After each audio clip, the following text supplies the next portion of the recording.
Hello दोस्तों, इस video में हम हिंदी व्याकरण के कारक टॉपिक को पढ़ेंगे जो कि सामान्यतः अधिकांश बच्चों को कठिन लगता है। तो मैं कोशिश करूंगा बहुत ही सरल भाषा में आपके लिए यहाँ पे समझाने की, तो आप वीडियो को अंत तक जरूर देखें। सबसे पहले यहाँ पे हम कारक की डेफिनेशन देना चाहें तो कारक की डेफिनेशन क्या दे सकते हैं, यानी कि कारक हम उन्हें कहते हैं कि किसी भी वाक्य में क्रिया का संबंध जिस शब्द से होता है, यानी कि कोई वाक्य दिया है उसमें क्रिया होती है, क्रिया का संबंध जिस शब्द से भी होता है उसे हम कारक कहते हैं। ये तो हो गई कारक की डेफिनेशन। इससे आपके लिए कोई ज़्यादा लेना देना नहीं है, क्योंकि ऐसा एग्जाम में नहीं पूछा जाता है कि इसकी डेफिनेशन क्या होगी। डेफिनेशन होगी कि वाक्य में क्रिया का संबंध जिस शब्द से होता है उसे कारक कहते हैं। ठीक है, जो डेफिनेशन हो गई। यदि आपको डिटेल नोट्स चाहिए तो आप नीचे डिस्क्रिप्शन बॉक्स में पढ़ लेना, वो आप यहाँ पे वीडियो में ज़्यादा हम बार बार बात नहीं करेंगे। चलिए, मैं आपके लिए इसकी पहले सिंपल एक टेबल बताता हूँ और इसके चिन्ह बताता हूँ। एक साइड कारक के नाम लिख देता हूँ, एक साइड उनके चिन्ह, जिससे कि आप किसी भी वाक्य में आसानी से देख के पहचान सकेंगे कि इस वाक्य में कौन सा कारक है। इसके बाद हम आगे डिटेल में भी पढ़ते हैं। सबसे पहले यहाँ पे मैं लिख रहा हूँ, देखिए कारक का नाम। क्या लिख रहा हूँ? कारक का नाम लिख रहा हूँ इस साइड, और सेकंड साइड लिख रहा हूँ इनके चिन्ह, जिनको हम विभक्ति चिन्ह भी कहते हैं। विभक्ति चिन्ह। देखिए, जो विभक्ति चिन्ह है इसी के माध्यम से हम वाक्य में पहचान पाते हैं कि इसमें कौन सा कारक है। और देखिए, चलिए थोड़ा सा और मैं आपके लिए इसमें यहाँ पे और डिटेल में बता देता हूँ कि हिंदी में कारक पूछे जाते हैं कि हिंदी में सामान्यतः कारक के कितने प्रकार होते हैं या कितने भेद होते हैं। तो कारक के जो भेद होते हैं या प्रकार होते हैं वो हिंदी में 8 होते हैं। एग्जाम में ऐसा पूछा जाता है कि कारक के कितने प्रकार मिलते हैं, हमें 8 मिलते हैं। ठीक है, कौन कौन से मिलते हैं इस साइड में नाम लिख दे रहा हूँ, आप 8 के नाम जान लेंगे, और इस साइड साथ में विभक्ति चिन्ह के बारे में भी जान लेंगे। तो देखिए, यहाँ पे मैं इस साइड लिख रहा हूँ कारक का नाम, कर्ता। ठीक है, कर्ता कारक। दूसरा होगा कर्म कारक। इसको याद करने की मैं आपके लिए सिंपल ट्रिक भी बताऊंगा किस तरीके से याद कर सकते हैं। तीसरा होगा हमारा करण कारक। चौथा होगा हमारा संप्रदान, संप्रदान कारक। पांचवा होगा हमारा, संप्रदान के बाद अपादान, आगे पीछे भी लिख सकते हैं, उससे कोई फर्क नहीं पड़ता, अपादान कारक। छठा होगा हमारा संबंध कारक, संबंध कारक। सातवां होगा अधिकरण कारक, अधिकरण कारक। और आठवां होगा हमारा संबोधन कारक, संबोधन कारक। ये तो हो गए हमारे जो कारक हैं उनके प्रकार के नाम। ठीक है, आपने कारक जो हैं उनके प्रकार के नाम जान लिए कि कारक 8 प्रकार के होते हैं। और कारक क्या होता है? वाक्य में क्रिया का संबंध जिससे भी होता है उसे हम कारक कहते हैं। सिंपल कारक में हमें क्रिया का संबंध के माध्यम से ही पहचानते हैं कि क्रिया का संबंध किससे, उसके आधार पर हम बताते हैं कि कौन सा कर्ता है, कौन सा कर्म है ना, इस प्रकार से। तो हमें यहाँ पे वाक्य में पहचानना होगी। एग्जाम में जिस तरीके से पूछा जाता है कि इस वाक्य में कौन सा कारक है, तो पहले हमने कारक के नाम देख लिए, 8 प्रकार, 8 प्रकार के नाम देख लिए। इनको याद होना चाहिए आपके लिए। यहाँ से भी क्वेश्चन बनता है कि इनमें से कौन सा एक प्रकार है और कौन सा नहीं है। अब इनके हम चिन्ह देखते हैं। यहाँ पे विभक्ति चिन्ह, कर्ता का विभक्ति चिन्ह होगा कर्ता ने, कर्म को, करण से या के द्वारा, इनके विभक्ति चिन्ह है। संप्रदान को या के लिए, अपादान से, संबंध का, की, के, रा, री, रे, इस प्रकार से ना बहुत सारे होंगे। अधिकरण में, पर, संबोधन इस प्रकार से हे, अरे, अहो इत्यादि, है ना, इत्यादि। ये किसके होंगे इस प्रकार से, इसको हम संबोधन कारक के अंदर रखेंगे। अब देखिए, यहाँ पे थोड़ा सा इसको याद करने की मैं आपके लिए सिंपल वो बताता हूँ, 2-4 बार दोहराएंगे तो याद हो जाएगा। कर्ता ने, कर्म को, करण से या के द्वारा, संप्रदान को या के लिए, अपदान से, संबंध काकी के रारी रे, अधिकरण मैं पर, संबोधन हे अरे अहो इत्यादि। ठीक है, आप इसको कैसे याद करेंगे, 2-4 बार जल्दी से दोहरा लीजिए। कर्ता का विभक्ति चिन्ह न है, जैसे कि आपके लिए जहाँ भी जिस वाक्य में न देखेगा वहाँ आप बताएंगे कर्ता कारक, को देखेगा वहाँ बताएंगे कर्म कारक है, से या के द्वारा में कुछ दिखेगा वहाँ करण कारक, संप्रदान में यानी कि वाक्य जो होगा उसमें को या के लिए दिखेगा तो संप्रदान। कंफ्यूज भी हो सकते हैं, यहाँ पे को है यहाँ पे भी को है, वो मैं आपके लिए आगे डिटेल बताऊंगा कि कौन से को का मतलब संप्रदान होगा और कौन से को का मतलब कर्म होगा। ठीक है, और अपदान से, देखिए से यहाँ भी है, से यहाँ भी है, तो थोड़ा सा आप इनको याद कर लीजिए, बाकी मैं पहचानना आपके लिए बताऊंगा। संबंध कारक काकी के रारी रे है ना, अधिकरण मैं पर, संबोधन हे अरे अहो इत्यादि। अब इसको याद ऐसे करना है, आप जल्दी से लास्ट बार सुन लीजिए।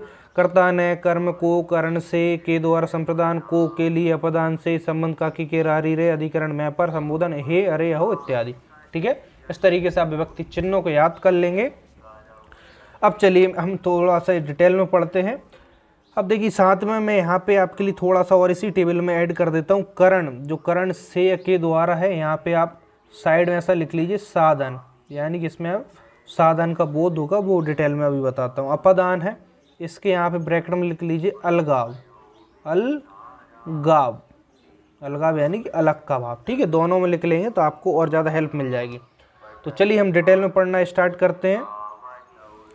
चलिए पहला कारक देखिए, यहाँ पे पहला फर्स्ट कारक कौन सा देखा हमने, कर्ता कारक।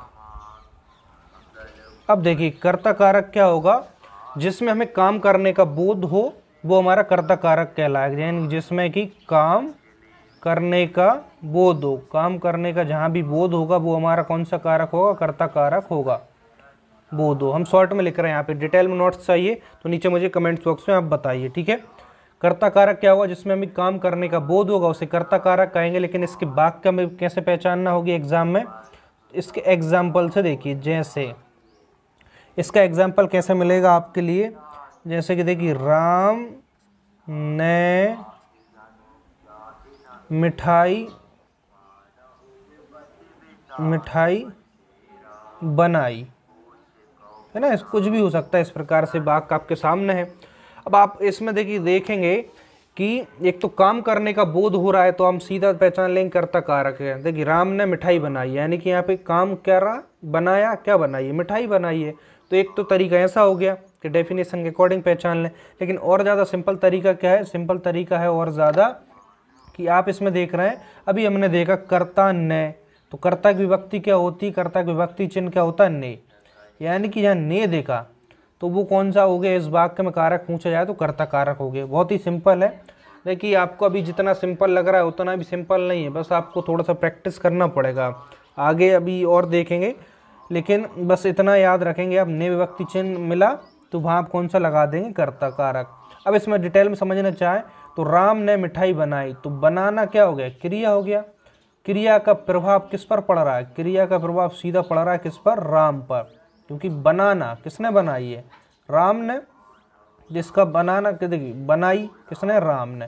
तो क्रिया का प्रभाव जिस पर पड़े, जिसका क्रिया का संबंध जिससे, प्रभाव सॉरी गलत हो गया, मतलब इसका क्रिया का संबंध जिससे, क्रिया का संबंध किससे, राम से, तो राम कर्ता कारक हो गया। हम इसको ज़्यादा डिटेल में पढ़ेंगे तो कन्फ्यूज होंगे। सिंपल व्यक्ति चिन्ह नहीं मिला, कर्ता कारक। ठीक है, जैसे कि इसका और एग्जाम्पल देखिए, मैं इसका और एग्जाम्पल बताने की कोशिश करता हूँ। जैसे कि श्याम ने पुस्तक पढ़ी, तो आपके लिए यहाँ पे क्या देखा, ने विभक्ति चिन्ह देखा, तो आप इसमें जल्दी से बता देंगे इस वाक्य में कौन सा होगा कारक, कर्ता कारक हो, क्योंकि कर्ता ने, हमने अभी विभक्ति चिन्ह देखा कर्ता ने, कर्म को जहाँ देखेगा कर्म हो जाएगा। ठीक है, पुस्तक पढ़ी, तो पढ़ा, देखिए पढ़ा क्या है, यहाँ पे पढ़ना क्रिया है, क्रिया का संबंध किससे, श्याम से, क्योंकि श्याम पुस्तक को पढ़ रहा है, तो कर्ता यहाँ पे श्याम है। जब कर्ता पूछा जाए तो आप कर्ता इस प्रकार से बता देंगे। बाकी हम सिंपल है, इतना एग्जाम में पूछा जाता है कि इसमें कौन सा कारक है, तो आप इस प्रकार से बता देंगे। ठीक है, और एग्जाम्पल इसके देखना चाहें तो और एग्जाम्पल और भी देख लीजिए, जैसे कि जिसमें ने आएगा। ठीक है, ने आएगा, मैं यहीं पे बताता हूँ, जैसे कि और कौन सा एग्जाम्पल, आप अपने मन से भी कोई भी एग्जाम्पल सोच सकते हैं। मोहन ने राधा को बुलाया। ठीक है, अब आपको यहाँ पे को भी दिख रहा है, ने भी दिख रहा है, तो कंफ्यूज हो सकते हैं। मोहन ने राधा को बुलाया। ठीक है, तो जब भी इस प्रकार से आपसे दो या दो से अधिक विभक्ति चिन्ह एक ही वाक्य में होंगे तो हो सकता है, अधिकतर चांस ऐसा है 99% एक को हाईलाइट करके दिया हुआ। जैसे कि यहाँ पे ने को हाईलाइट कर दें तो मोहन ने राधा को बुलाया। ने यहाँ पे कौन सा कारक होगा, इसमें कर्ता कारक होगा। ठीक है, तो ने जहाँ भी देखे विभक्ति चिन्ह उसमें आप लगाएंगे कर्ता कारक। ठीक है, अब दूसरा इसका प्रकार देखते हैं, दूसरा कौन सा होगा इसका। दूसरे प्रकार की बात करें तो दूसरा होगा हमारा इसमें कर्म कारक। अब देखिए कर्म कारक की यदि हम डेफिनेशन देना चाहें तो इसकी डेफिनेशन क्या दे सकते हैं, जिसमें क्रिया का प्रभाव जिस शब्द पर पड़ता है उसे हम कर्म कारक कहते हैं। ठीक है, यानी क्रिया का प्रभाव या फल जिसको कहते हैं, यानी क्रिया जो भी काम करेगी उसका प्रभाव या फल जिस पर भी पड़ेगा उसे हम क्या कहेंगे, उसे हम कर्म कारक कहेंगे। ठीक है, जैसे कि हम इसमें क्या कहें, क्रिया का प्रभाव, क्रिया का प्रभाव जिस पर पड़े, है ना, इस प्रकार से लिख सकते हैं वाक्य में, क्रिया का प्रभाव जिस पर पड़े, जिस पर पड़े यानी कि जिस शब्द पर पड़े, प्रभाव या फल। ठीक है, उसे हम कर्म कारक कहते हैं। ठीक है, अब इसका एग्जाम्पल देखें हम, इसके एग्जाम्पल क्या हो सकते हैं। एग्जाम्पल देखिए, इसके एग्जाम्पल में ऐसे देखिए, राम ने श्याम को पुस्तक दी। इस एग्जाम्पल को देखिए, राम ने श्याम को पुस्तक दी। अब यहाँ पे देखिए कि अभी मैंने आपको क्या बताया, कर्म कारक में क्या हो गया, एक तो विभक्ति चिन्ह से पहचानेंगे तो इसमें हो सकता है यहाँ पे 99% को हाईलाइट करके दिया होगा। तो कर्ता ने कर्म को, तो को विभक्ति चिन्ह, तो ऐसे पहचान लेंगे इसमें कौन सा कारक हो गया, कर्म कारक। अब बाकी देखिए इसको हम डिटेल में देखें, जैसे क्रिया का प्रभाव जिस पर पड़े, तो यहाँ पे कर्म कौन सा होगा, राम ने श्याम को पुस्तक दी। तो राम तो कर्ता हो गया, राम ने, ठीक है, राम कर्ता हो गया, राम ने श्याम को पुस्तक दी। तो देने का प्रभाव किस पर पड़ा, पुस्तक पे तो प्रभाव नहीं पड़ा ना, लेकिन श्याम पर प्रभाव पड़ा, पुस्तक दी। पुस्तक किसको दी, श्याम को, तो जिस पर प्रभाव पड़ा वो यहाँ पे क्या हो गया, कर्म कारक। तो श्याम यहाँ पे कर्म कारक होगा। तो आपके लिए सिर्फ वाक्य पहचानना होता है, इतना भी ज़्यादा कोई डिफिकल्ट नहीं होता। तो सिंपल आप यहाँ पे देखेंगे को हाईलाइट होगा, तो को किसका विभक्ति चिन्ह है, कर्म का विभक्ति चिन्ह। अभी मैंने आपके लिए वीडियो की स्टार्टिंग बताया, कर्ता ने कर्म को करण से संप्रदान, को के ले लिया पदान से संबंध का की रा रे अधिकरण में पर संबोधन हे रे हो इत्यादि, है ना। इस प्रकार से आप उनको याद कर लें। जैसे कि इसमें और एग्जाम्पल देखें, जैसे कि और एग्जाम्पल देखिए, पिता ने पुत्र को बुलाया, पिता ने पुत्र को बुलाया। अब यहाँ भी आपके लिए दो विभक्ति चिन्ह दिख रहा है, ने और को, तो इसमें को हाईलाइट करके दिया होगा यदि एग्जाम्पल किसका होगा, कर्म कारक का होगा। तो पिता ने पुत्र को बुलाया। अब देखिए बुलाने का प्रभाव किस, पिता तो कर्ता हो गया, बुलाया, बुलाया क्रिया, क्रिया का प्रभाव किस पर पड़ रहा है, पुत्र पर, क्योंकि बुलाना, बुलाने से कौन आ रहा है, पुत्र आ रहा है। तो यहाँ पे पुत्र क्या हो जाएगा, कर्म हो जाएगा। ठीक है, और कर्ता देखें तो हमारा पिता हो गया और क्रिया क्या हो गया, बुलाना।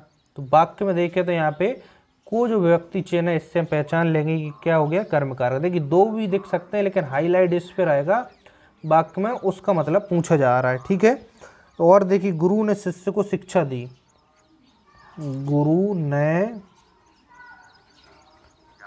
शिष्य को शिक्षा दी।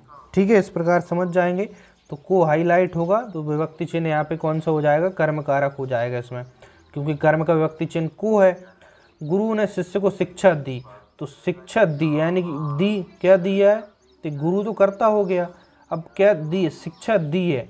तो देने का प्रभाव किस पे पड़ रहा है, शिष्य पर पड़ रहा है, क्योंकि शिक्षा जो दी है उसका प्रभाव तो शिष्य पर ही पड़ रहा है, तो शिष्य यहाँ पे कर्म हो जाएगा। ठीक है, इस प्रकार से हम पहचान लेंगे, बहुत ही ईजी होता है। अब चलिए इससे आगे बढ़ते हैं, तीसरा देखते हैं, कर्म हो गया, करण कारक। देखिए बाकी एग्जाम्पल आप चाहें तो मैं नोट्स आपके लिए दे दूंगा, तो हम आगे बात करेंगे। अब नीचे कमेंट बॉक्स में तो लिखिए कि हमें नोट्स चाहिए या नहीं चाहिए, उसमें आपको लिए काफ़ी डिटेल में मिल जाएगा। देखिए करण कारक में क्या होता है, करण का अर्थ ही होता है, क्या होता है, इसका अर्थ होता है साधन। जैसे कि मैंने आपके टेबल में साइड में भी लिखा है साधन, यानी कि इसमें क्या होगा, क्रिया के द्वारा कोई भी कार्य किया जा रहा होगा तो उसमें साधन का बोध हो रहा होगा।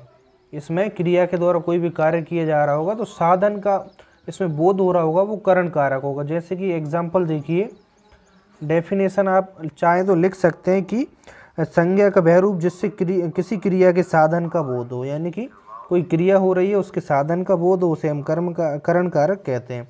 हम एग्जाम्पल पहचानना, एग्जाम में कैसे पहचानेंगे, इसका एग्जाम्पल देखिए, जैसे शिकारी ने बंदूक से शेर को मारा।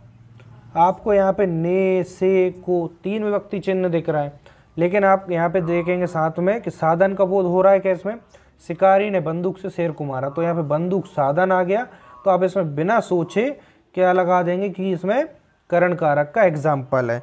जैसे कि इसमें आप और देखना चाहें तो जैसे कि राम ने धनुष से रावण को मारा, तो धनुष क्या आ गया, साधन आ गया, तो साधन से जब मारा तो हमारा कौन सा हो जाएगा, करण हो जाएगा। और देखें कि जैसे कि महाराणा प्रताप ने तलवार से किसको मारा, योद्धा को या जिसको भी आप कहना चाहें उसको मारा, ठीक है। तो तलवार यहाँ पे माध्यम हो गए करण कारक। तो जैसे कि मैं यहाँ पे लिख देता हूँ, राम ने तलवार से किसको मारा, तलवार से किसी जानवर को ही मार दीजिए, तलवार से शेर को मारा। देखिए यहाँ पे ने, से, को 3 व्यक्ति चिन्ह आ रहा है, लेकिन यहाँ पे तलवार क्या दिख रहा है, साधन दिख रहा है, मारने का साधन है ना, मारना क्रिया है, और क्रिया को जब भी करने का कोई साधन हो तो वो हमारा करण कारक के अंतर आएगा। यहाँ पे तलवार क्या है, साधन है, ठीक है। फोर्थ प्रकार देखिए इसका, फोर्थ है कौन सा, संप्रदान कारक। संप्रदान कारक, संप्रदान कारक, इसका विभक्ति चिन्ह क्या हो गया, सबसे पहले हम विभक्ति चिन्ह भी देखें तो इसका विभक्ति चिन्ह होगा को या के लिए। हम टेबल के माध्यम से भी देख चुके हैं, इसके जो क्या है, को या के लिए क्या है, विभक्ति चिन्ह है। तो संप्रदान में क्या हो गया, इसकी डेफिनेशन देना चाहें, जिसके लिए कुछ किया जाए या जिसको कुछ दिया जाए। जैसे इसकी डेफिनेशन देना चाहें तो जिसको कुछ दिया जाए, ठीक है। जब भी आपके लिए देने का बोध कराए वाक्य तो वहां पे कौन सा होगा, संप्रदान कारक होगा। दूसरा इसका विभक्ति चिन्ह को या के लिए दिखे, और साथ में आपके लिए इसका ऐसा भाव दिख जाए कि किसी को कुछ दिया जा रहा है, तो वहां पे संप्रदान कारक होगा। जैसे कि एग्जाम्पल देखें, इसके एग्जाम्पल में देखें तो सुनील ने राम को रुपए दिला दें, पैसे कम हो जाएंगे, रुपए दिए। तो देखिए यहाँ पे सुनील ने भी दिख रहा है व्यक्ति चिन्ह और को भी दिख रहा है, लेकिन भाव साथ में देखें तो जिसको कुछ दिया जाए, तो सुनील ने राम को रुपए दिए, तो राम को क्या दिया जा रहा है, रुपए, यानी कुछ दिया जा रहा है, यानी कि देना क्रिया है और क्या दिया जा रहा है यहाँ पे, रुपए, किसको, राम को। तो इस वाक्य को पढ़ के देखें तो इसमें कुछ देने का भाव हो रहा है, सुनील ने राम को रुपए दिए, तो यहाँ पे को व्यक्ति चिन्ह भी दिख रहा है आपके लिए और देने का भाव भी है। तो इस वाक्य में आप कौन सा लगाएंगे, संप्रदान कारक लगाएंगे। जैसे कि और देखें कि माँ ने बच्चों को मिठाइयाँ दी। देखिए यहाँ पे ने भी दिख रहा है, व्यक्ति चिन्ह को भी दिख रहा है, तो कंफ्यूज होने की जरूरत नहीं है। यहाँ पे वाक्य को पढ़ेंगे, माँ ने बच्चों को मिठाइयाँ दी, तो देने का भाव यहाँ से निकल रहा है। तो देने का जब भाव निकल रहा है तो विभक्ति चिन्ह को भी मिल रहा है हमारे लिए, तो इसमें कौन सा लगाएंगे आप, संप्रदान कारक लगाएंगे, ठीक है। संप्रदान कारक हो जाएगा। थोड़ा सा इसकी ब्राइटनेस ठीक कर लेता हूँ, कम हो गई है।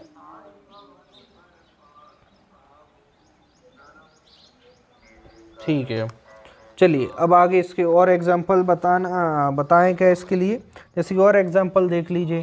और एग्जाम्पल क्या कह सकते हैं कि राम का नाम बार बार आता है, राम को अपन ठीक है, राम ने बच्चों के लिए खिलौने दिए। क्या दिए? खिलौने दिए। तो वाक्य को पढ़ के आपके लिए क्या आ रहा है, यहाँ पे कुछ देने का भाव आ रहा है। राम ने बच्चों के लिए खिलौने दिए, साथ में के लिए यहाँ पे विभक्ति चिन्ह भी दिख रहा है। ठीक है, एक साथ ही विभक्ति चिन्ह दिख सकते हैं वाक्य में, लेकिन आपको उसका भाव भी देखना पड़ेगा, है ना। तो जैसे कि जहाँ काम करने का बोध हो वहाँ कर्ता कारक, जहाँ कर्म पर प्रभाव पड़ रहा हो कर्म कारक, और करण में साधन का बोध होगा, और संप्रदान में क्या होगा, कुछ देने का भाव होगा। तो डेफिनेशन भी होगा और विभक्ति चिन्ह भी होगा, दोनों तरीके आपके लिए बता रहा हूँ। सिंपल आप विभक्ति चिन्ह के माध्यम से भी पहचान सकते हैं, क्योंकि अधिकतर वाक्य में हाईलाइट करके दिया होता है। चलिए नेक्स्ट देखिए, संप्रदान के बाद कौन सा आएगा हमारा, नेक्स्ट आएगा अपादान कारक। देखिए अपादान कारक क्या होगा, मैंने आपके लिए साइड में टेबल में भी लिखवाया था, जहाँ आपके लिए अलगाव का भाव देखे, अलगाव का भाव, अलगाव यानी कि अलग होने का भाव देखे। ठीक है, जहाँ आपके लिए अलग होने का भाव देखे, भाव अपादान कारक उसमें वाक्य में लगाएंगे कि वो कौन सा होगा, हमारा अपादान कारक होगा। जैसे कि इसका एग्जाम्पल देखें, जैसे कि एग्जाम्पल देखिए, पेड़ से पत्ता या पत्ता गिरा, ऐसा, या पत्ते गिरे। ठीक है, अच्छा इसके विभक्ति चिन्ह भी लिख लें तो और इजी हो जाएगा। अपादान से विभक्ति चिन्ह क्या होता है, से होता है। ठीक है, मैंने पहले टेबल के माध्यम से भी बताया, लेकिन अभी आपको याद नहीं होगा, इसलिए साइड में भी देख लीजिए, इसमें से विभक्ति चिन्ह आता है। तो पेड़ से, एक तो से आगे विभक्ति चिन्ह। ठीक है, अब देखिए से मैंने आपके लिए बताया था, तो से और भी आ जाता है आगे, जैसे कि हम किस में आ जाएगा, कर्ता ने कर्म को करण से। ठीक है, करण से में भी आ जाता है, और संप्रदान को के लिए अपादान से, यानी अपादान में भी आ गया, करण में भी आ गया। तो करण में से कब होगा, जब वहाँ क्रिया कोई साधन के माध्यम से हो रही होगी, तो वहाँ करण, और जब अलगाव यानी अलग होने का भाव हो रहा होगा और से विभक्ति चिन्ह होगा, तो वहाँ अपादान। जैसे पेड़ से पत्ता गिरा, तो पेड़ से अलग हुआ पत्ता, तो अलगाव का भाव आया और से विभक्ति चिन्ह। तो इस वाक्य में हम कौन सा लगाएंगे, अपादान कारक। जैसे कि छत से बिल्ली कूदी, तो देखिए यहाँ से विभक्ति चिन्ह आया सबसे पहले, तुम्हारा ध्यान जाएगा, एक तो से आता है करण कारक में, और दूसरा आता है अपादान में। तो करण में साधन का बोध होता है और इसमें अलगाव का। तो यहाँ छत से, तो छत से अलग हुई है बिल्ली, अलग हुई तभी तो कूदी है। ठीक है, तो यहाँ पे कौन सा होगा इस वाक्य में, इस वाक्य में देखे तो हमारा अपादान कारक होगा। ठीक है, बात समझ में आ गई होगी। जहाँ अलग का भाव हो वहाँ अपादान, और जहाँ साधन का भाव हो वहाँ करण। तो नेक्स्ट देख लीजिए, हमारा नेक्स्ट कौन सा होगा अपादान के बाद, संबंध कारक। तो ये ज़्यादा इजी है, संबंध कारक। संबंध कारक के विभक्ति चिन्ह देखें तो इसका क्या होता है, विभक्ति चिन्ह से का, की, के, है ना, रा री रे, है ना, रा री रे, हमने स्टार्टिंग में भी देखा। यानी कि जिस वाक्य में किसी से संबंध का बोध हो रहा हो। ठीक है, आप नाम से ही क्लियर है, संबंध का क्या हो रहा हो, संबंध का बोध हो रहा हो, जहाँ संबंध का बोध हो रहा हो वहाँ पे हमारा संबंध कारक होगा। ठीक है, यहाँ पे राइटिंग आपके लिए ज़्यादा अच्छी हो सकता है ना मिल रही हो, लेकिन समझ पूरा आ रहा होगा, और अच्छी राइटिंग में आपके लिए नोट्स मिल जाएंगे। संबंध का बोध हो रहा होगा, संबंध कारक। जैसे कि इसका एग्जाम्पल देखें जो ज़्यादा ईजी है, जैसे कि राम का भाई श्याम है। तो देखिए संबंध दिख रहा है, राम का भाई श्याम है, यानी कि यहाँ पे सिंपल दिख रहा है कि राम का भाई कौन है, श्याम है। संबंध है, यानी कि श्याम कौन है, राम का भाई है। विभक्ति चिन्ह भी दिख रहा है, साथ में का लगा है, तो इस वाक्य में कौन सा होगा, संबंध कारक। जी ज़्यादा इजी होता है, जिसमें आप और भी कई सारे ले सकते हैं। जैसे कि इसका और अच्छा एग्जाम्पल हम देखें तो संबंध कारक में कोई सा भी देख सकते हैं आप, अपने मित्र का नाम लिख सकते हैं यहाँ पे। जैसे कि मैं अपना ही नाम लिख देता हूँ, उदय का मित्र, किसी का भी नाम लिख देता हूँ, कुलदीप है। तो देखिए यहाँ पे मित्र का नाम, जैसे कि संबंध बता दिया क्या, उदय का मित्र कुलदीप है, यानी कि मित्रता है। तो इससे क्या हो गया, हमारा संबंध बन गया और संबंध इसमें आपके देखा संबंध कारक का चिन्ह भी आ गया का, ठीक है। इसी प्रकार की भी ले सकते हैं। तो आप की के जो भी एग्जाम्पल बन सकते हैं अपने मन से सोचिए और बना सकते हैं, जैसे कि अनीता सुरेश की बहन है तो की आ जाएगा, ठीक है। इस प्रकार से अनिल अजय का भाई है, पिताजी है, जो भी है आप इस प्रकार से जो भी काकी के रारी रे विभक्ति चिन्ह के साथ और संबंध का बोध कराए वो हमारा कौन सा होगा, संबंध कारक होगा। नेक्स्ट देखिए 7वें नंबर पे कौन सा है, अधिकरण कारक। अधिकरण कारक, देखिए वीडियो लंबी जरूर हो गई लेकिन हम चाहते हैं कि इस टॉपिक को इसी वीडियो में कंप्लीट आप पढ़ लें, तो इसके अभ्यास प्रश्नों को मैं इसी वीडियो में आपके लिए बता दूंगा, ठीक है। अधिकरण कारक क्या होगा, देखिए अधिकरण यानी क्रिया का जिसमें आधार सूचित होता हो, इसकी डेफिनेशन है ना। और इसका विभक्ति चिन्ह क्या होता है, पहले विभक्ति चिन्ह लिख देता हूँ मैं पर, तो मैं पर तो विभक्ति चिन्ह होगा। और इसकी डेफिनेशन देना चाहें तो डेफिनेशन क्या होगी, जिसमें क्रिया का आधार सूचित हो, क्या हो, क्रिया का आधार सूचित हो, यानी कि उसका अपने आप में कोई आधार हो, क्रिया का आधार सूचित हो, यानी हमें ऐसी सूचना मिलेगी इसमें क्रिया का आधार है, वो अधिकरण कारक होगा। ये सबसे ज़्यादा सिंपल है, जैसे कि संबंध कारक उसी प्रकार जैसे मैं पर होगा, है ना। जैसे कि इसका एग्जाम्पल देखें, एग्जाम्पल देखिए इसका एग्जाम्पल, जैसे कि पुस्तक मेज पर है, पुस्तक मेज पर है, तो इसमें आपके लिए देखा पर क्या है, यहाँ पे विभक्ति चिन्ह लगा है और पुस्तक मेज पर है, तो क्रिया का आधार सूचित क्या हो रहा है, क्रिया क्या है, पुस्तक मेज पर है, यानी कि मेज पर है, यानी कि पुस्तक किस पर है, मेज पर, पुस्तक का होना किस पर हो रहा है, एक मेज के ऊपर है, तो यहाँ पे आधार सूचित हो रहा है क्या, मेज। तो बाकी विभक्ति चिन्ह पर आप किसी में देखेगा और इजी है। जैसे कि और देख सकते हैं कि यहाँ पे कुछ भी नाम ले सकते हैं, जैसे कि हम नाम लें अंकित विदिशा में पढ़ता है, ठीक है। तो यहाँ पे देखिए मैं विभक्ति चिन्ह मिला आपके लिए और आधार सूचित भी कर दिए, क्रिया ने पढ़ता है, यानी कहाँ पढ़ता है, विदिशा में, ठीक है। तो आधार भी सूचित हो गया, लेकिन आपको सिंपल तरीका विभक्ति चिन्ह से ज़्यादा इजी है। अंकित विदिशा में पढ़ता है, कहाँ पढ़ता है, विदिशा में, तो मैं किसका विभक्ति चिन्ह है, अधिकरण का, ठीक है। आधार भी सूचित हो और मैं पर जहाँ विभक्ति चिन्ह दिखे वहाँ अधिकरण हो जाएगा। जैसे कि और भी हम इसके एग्जाम्पल ले सकते हैं, उसके हाथ में कलम है, यानी कि जिसके हाथ में भी कलम है, मैं आ गया, ठीक है। भाई 3 दिन में आएगा तो मैं आ गया, ठीक है। ठीक समय पर आ जाना तो पर आ गया। तो इस प्रकार से जब भी आपके लिए वाक्य मिले वो अधिकरण में आ जाएंगे। चलिए हम जल्दी से 8वां प्रकार देखते हैं, इसका कौन सा होगा, संबोधन कारक। संबोधन कारक, संबोधन कारक क्या होगा, देखिए किसी को हमें पुकारने या बुलाने, चेतावनी देने, इस प्रकार से संबोधित करने का जहाँ भाव हो उसे संबोधन कारक कहते हैं, ठीक है। किसी को हम जैसे पुकारते हैं, बुलाते हैं, वहाँ संबोधन कारक होता है। इसके व्यक्ति चिन्ह क्या होते हैं, हे, अरे, अहो। देखिए मैं फिर से लिख रहा हूँ, व्यक्ति चिन्ह वीडियो की स्टार्टिंग में बता चुका हूँ। इसमें क्या होगा, किसी को पुकारने का भाव होगा, पुकारने का भाव होगा या संबोधन करने का भाव होगा, वहाँ संबोधन कारक होगा। जैसे कि एग्जाम्पल में देखिए, जैसे कि आप किसको पुकारना चाहेंगे, प्रभु को ही पुकार लीजिए, हे राम रक्षा करो, ऐसा आप पुकारते होंगे या सुना होगा आपने कभी किसी मूवी में, या पहले जो रामायण वगैरह आती थी उसमें हे राम रक्षा करो। तो यहाँ पे पुकारने का भाव हो रहा है और इसमें अधिकतर क्या होता है, ये इस प्रकार से चिन्ह लगा होता है, ठीक है।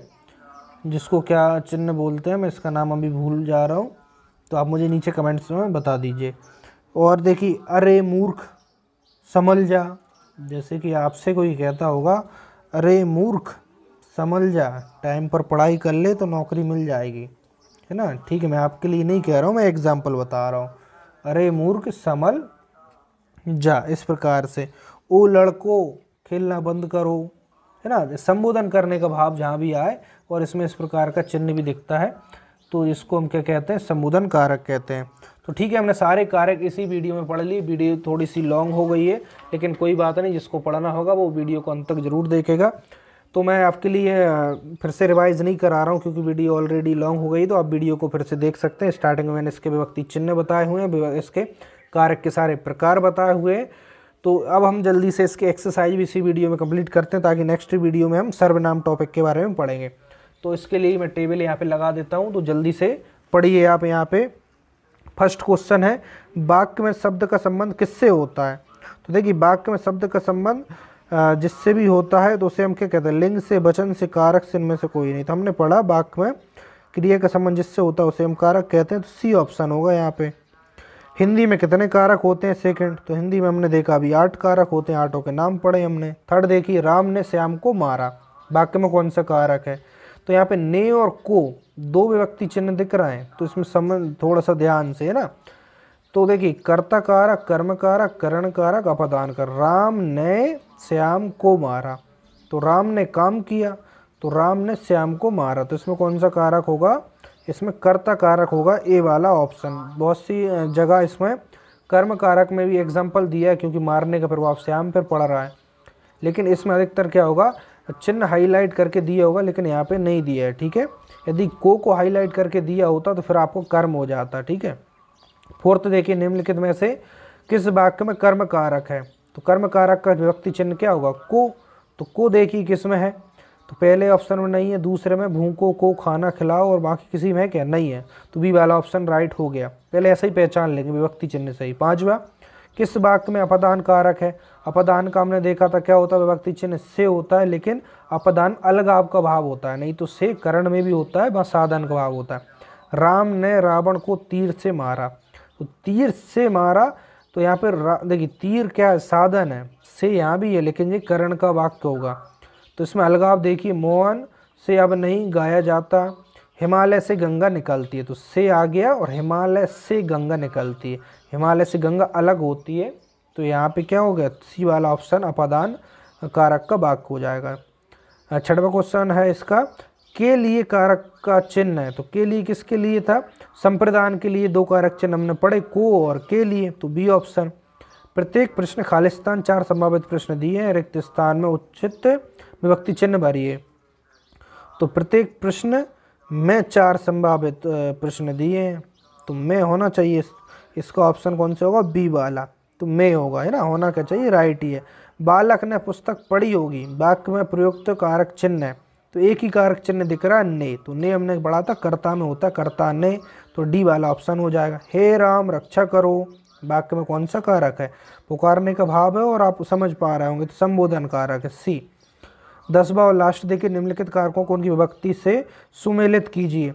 तो पहला है अधिकरण, अधिकरण का क्या होता है? अधिकरण मैं पर, सेकंड से मैच हो जाए, कर्ता ने, थर्ड से मैच, करण को, फर्स्ट से मैच, कर्म कर्ता से या के द्वारा होगा, फोर्थ से मैच होगा, कर्म किससे होगा? को। फिर से देख लीजिए, आप विभक्ति चिन्ह आप स्टार्टिंग में देख के भी मिला सकते हैं। अधिकरण मैं पर, सेकंड, कर्ता ने, थर्ड, करण से या के द्वारा, फोर्थ, कर्म फर्स्ट, को। तो आई थिंक इसका बी वाला ऑप्शन है, बाकी आप देख लीजिए। तो ठीक है, इस वीडियो में हमने कंप्लीट कारक के बारे में पढ़ लिया है, तो वीडियो लंबी जरूर हो गई है, लेकिन आप कारक कंप्लीट इस वीडियो में पढ़ चुके हैं। तो ठीक है, नेक्स्ट वीडियो में हम सर्वनाम के बारे में पढ़ेंगे। यदि आपको आज की वीडियो पसंद आई तो वीडियो को जल्दी से लाइक करिए, चैनल को सब्सक्राइब करिए, और नीचे कमेंट्स में आप बताइए कि आपके लिए यहाँ पे ग्रामर किस तरीके से समझ आ रही है या नहीं आ रही है। तो ठीक है, वीडियो पसंद नहीं आती है तो डिसलाइक भी कर सकते हैं, लेकिन चैनल को जरूर सब्सक्राइब कर लीजिए। तो मिलते हैं नेक्स्ट वीडियो में, आज के लिए इतना ही। Thank you.